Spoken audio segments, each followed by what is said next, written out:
Hey there, and welcome to the garden. Today I am planting up this grow bag right here with the trellis in it. I'm planting it up with a few things, and I thought I would just share with you what I'm planting, what I've kind of got in store for this, and then also how I'm going to get this grow bag ready to go and ready to be planted for the next season. So this is a 15-gallon grow bag, and right now it has 3 or 4, I think it's got 3 collard greens and a cabbage growing in it, and these were growing in it all winter. They're now of course flowering, so I'm no longer harvesting the leaves off of them, so we're ready to do something new. But it's nice because the 15 gallons is a pretty good size. As you can see, you can grow a decent sized plant in this container. It's pretty big, there's plenty of space. Right now I have it kind of mulched, but the first part of my process, I'm just going to remove these plants and see if I can pull them up. I'm gonna keep a lot of the soil in here. This is such a big container that I don't really, let me grab my waste bin. I don't really want to put in like all new soil, but what I am gonna do is top it with a decent layer of compost just to give some more food to my plants that I've got that are gonna be growing in here once the seeds all start coming up. Then I'll go in and probably put it on a pretty regular fertilizer schedule. With containers, even the grow bag, I usually keep them on a schedule of a slow release fertilizer and then a water soluble fertilizer, just like a fish fertilizer or something pretty general, once a week. But so what I need to do first is get out these old plants, get them switched out, and then we'll put in the compost, and then I'll tell you a little bit more about the seeds. I am going to try to pack this container pretty full because I have a small garden basically. I don't have a whole lot of room, and so I try to maximize the most space that I can. I think for like a 15-gallon container like this, I usually opt for like 3 plants, so it's like 5 gallons per plant, which is pretty good. You know, that's a lot of soil and really gives hopefully enough space. You don't want to pack them too full. You know, you don't want to overplant, especially with like edibles. You know, sometimes with flowers, if you're buying those annual flowers like the supertunias and petunias and different things, and you've got them on a really regular fertilizer schedule, you'll see people like really packing out their containers full of plants, and the containers still do well because they've got lots and lots of fertilizer. I find that fertilizing is still key, but I usually try to give a little bit more space if I'm doing a strictly like food crops container, and that is what the plan is for this container. It's going to be all edibles, and so I want to give them a little bit of room. So I'm going to go for 3 plants. I might put a little bit of basil in there as well, and then that's going to be kind of how I divvy up the space wise in this container. So okay, let's rip out these old collard greens and get the compost in here, and then we'll get to planting.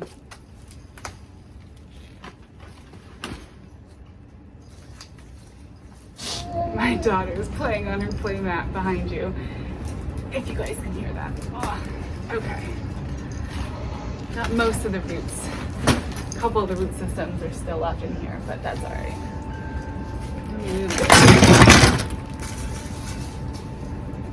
Okay. Just gonna try to break up. Get you a little closer. I'm just gonna try.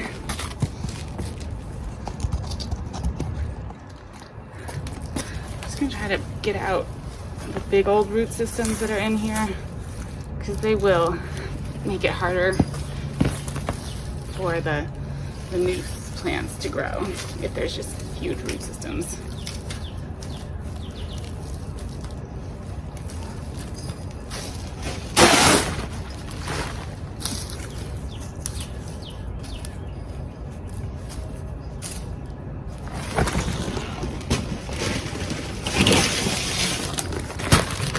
And now a little bit of compost. I'm not gonna put like a ton of compost in here, just about, well, let's see, I don't have a ton of room. Maybe about like 1/2 inch is what I'm gonna aim for. You don't, from what I've learned from watching people like Charles Dowding and different people that use compost really effectively, you kind of don't need as much as you think you do. Let me go check on baby girl and we'll be right back. Okay, Adelaide's gonna join us. All right, so seeds that I'm going to be planting in this container here. As I said, I'm gonna do 3 main plants. And so one is going to be this Jing okra. Okay, so full disclosure, one okra plant is not going to be giving you like tons of okra that, you know, you could, I don't know, even to make like a big side or something. But honestly, we don't really eat that much okra. Is that cool? Just let me get, I don't really like okra. My husband does. So I know that he will be interested in, like, you know, maybe having one piece of okra for, I don't know, you know, like a novelty, maybe frying up a little bit, but we're not going to eat just tons and tons of okra. Can I have it back to put the seeds back? So I just did, well, I did 2 seeds in case one doesn't germinate, and I put them at the back of this container because they are going to be pretty tall. Okra plants get really very tall. Just a second. And they are gonna kind of be a good plant for the back of a container. They also have a really pretty flower, so even if you're like me and you don't really like to eat them, as just like a fun novelty kind of food plant, they're kind of cool, and they're kind of yeah, just kind of fun. Then I'm gonna do a ground cherry, another one that I didn't really love these that much when I grew them last year, but I grew them in a grow bag that was kind of in the back of the garden bed, and it was really hard to get to, and so we didn't end up harvesting them that much. And I really think my daughter is gonna like ground cherries. They kind of taste like a fruitier little like tomato, and you have to wait until the fruit falls and then you're able to eat the fruits. You want it to actually fall off onto the ground. So that way, or that is why I thought growing it over the patio here, then the ground cherries can actually just fall onto the stone patio. We can collect them and it'll be like a really easy way to harvest them. They're not going to be getting as wet or getting into the dirt and just all of that. And my daughter can pick them up off the ground and eat them. And that can be something kind of fun. My older daughter, not her. And she loves cherry tomatoes, like absolutely loves them. So I think this will be a fun one for her. And I think she'll probably like them. I don't really like tomatoes, so I think that's possibly why I didn't really enjoy them. I'm also gonna do a Bossa Nova squash. And this one, I am hoping, I'm gonna plant it right by one of these poles here. I'm hoping this will kind of grow up the pole and be kind of like, make use of this trellis, although I will use the trellis to support the okra and the ground cherries. It'll work well for that. So here we go. Put these in right here, cover them up, and then I'm gonna put in and this is just like a nice little small squash. I haven't really grown Bossa Nova before, but they're really pretty, and I think that, you know, it'll be fun to try them and see how they grow in the container. And then the last thing I'm gonna do is some Purple Petra basil, mostly because it's just pretty. I love to kind of put basil in everything, and I'm just gonna put a little, just sprinkle a few seeds over there.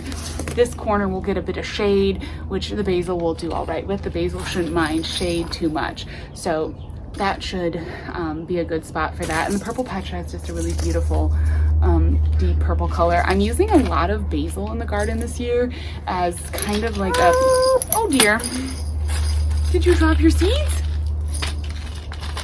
I think I've got a future gardener on my hands. I'm really excited this year to be using a lot of basil as kind of like a decorative foliage plant, almost like a coleus or something.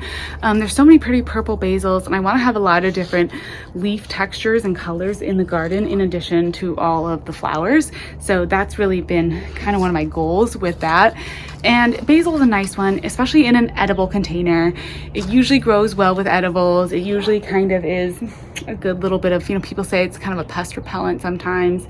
And I just feel like it fills in those spaces. Like if you have a tomato container or a pepper container and you just need, I don't know, a little bit of something to fill in a space, a basil like that is perfect. And the purple Petra, you know, even though it is beautiful and purple, it's also completely edible. You can use it in all your cooking, just like you would any Genovese basil, you know, sweet basil, whatever. It works for that too. So that's kind of nice because you get sort of double duty.